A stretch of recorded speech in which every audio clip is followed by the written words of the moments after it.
Hi, my name's Josh. This is part 2 of my video titled Starting My Entrepreneurship Journey at 20.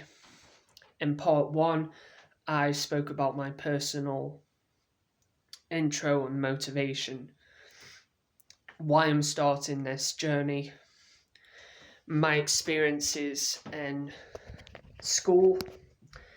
Now, in this video, I'm going to talk about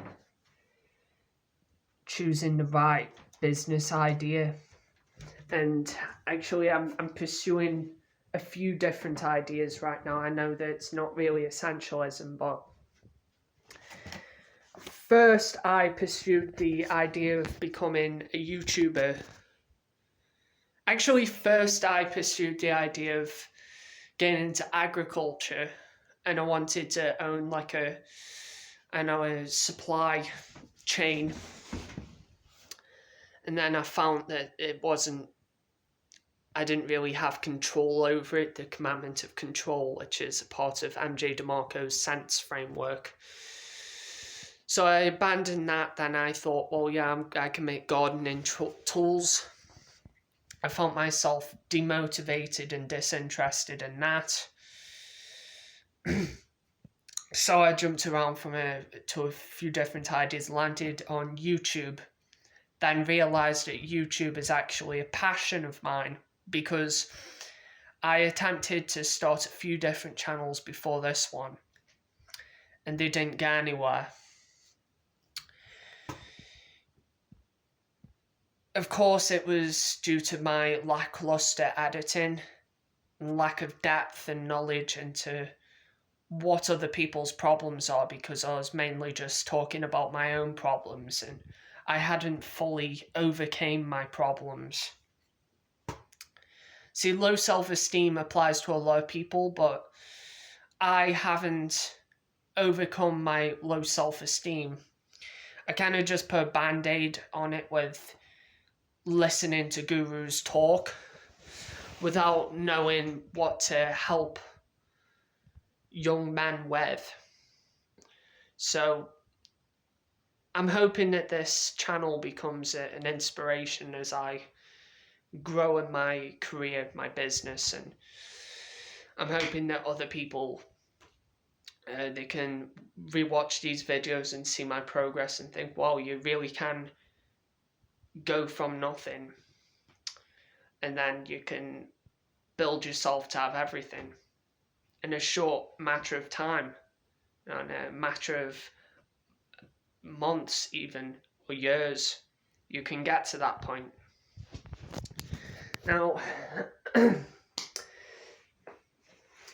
I realised that YouTube was just a passion and I should abstain from YouTube, watching it and making self-improvement videos until I get to a level where I'm happy with myself and I know how to solve other people's problems related to this. When you choose a passion as your... I'm sorry, I have a dry throat. It's a bit tingly. Choose a passion as your business. You can blind yourself to other people's problems, but it's better than choosing a business that you absolutely hate, which is a great segue into my attempts with skincare. Now,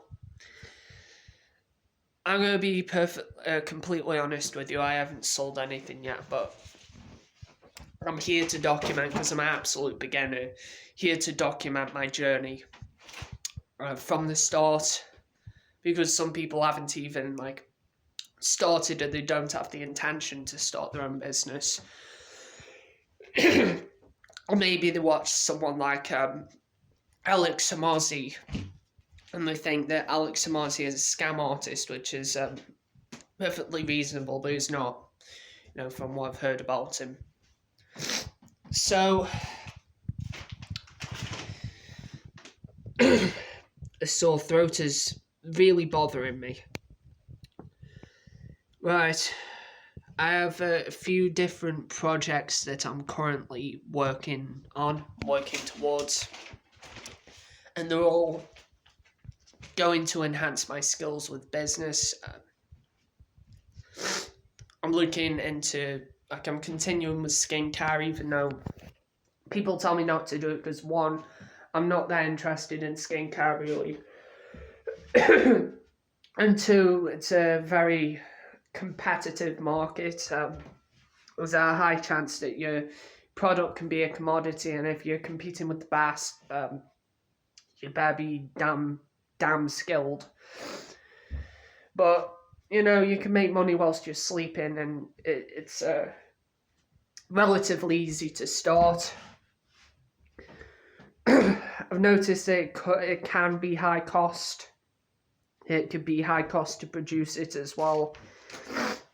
But you can do it simply, you can just, grow your own herbs, and then you can make it all natural, and you can start with soap. You can start by using soap,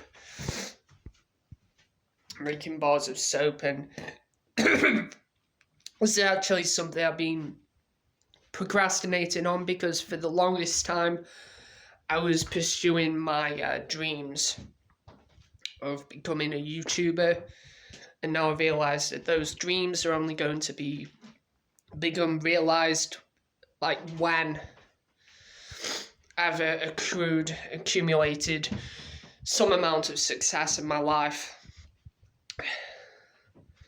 And the goal shouldn't be to inspire others when I'm down bad. The goal should be to help others through practical means before I go into this abstract realm where I'm this happy, jolly guy dancing around with a top hat and a cane.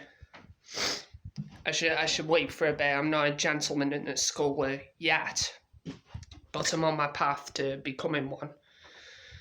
And seeing yourself as what is on that journey is it's a good start. So on to the projects. I want to start doing freelancing for people on Upwork and Fiverr, and I know that's very competitive. Video editing is what I'm looking into right now. Video editing.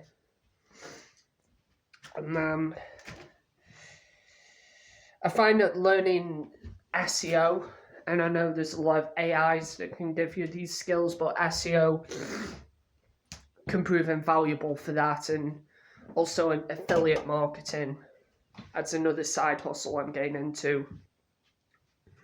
Machine learning could be combined with online arbitrage, and it could be, because I've seen other people do this, and it could prove to be a valuable business if I know the needs and I know the market and I know exactly what goes into it.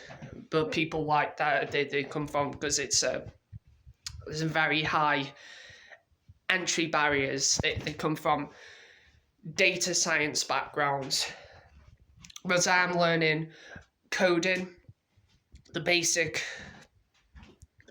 of coding, so I can get into machine learning, or at least if I find some side hustle related to machine learning, then I could teach other people the same, and that could blow up quite quickly. It could blow up very quickly, actually. And of course there are other people doing this, and I don't really care, because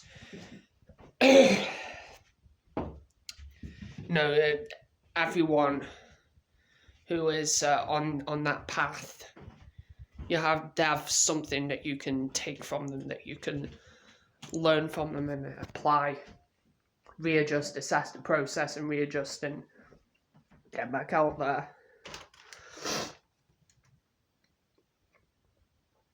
Yeah, so those are my projects.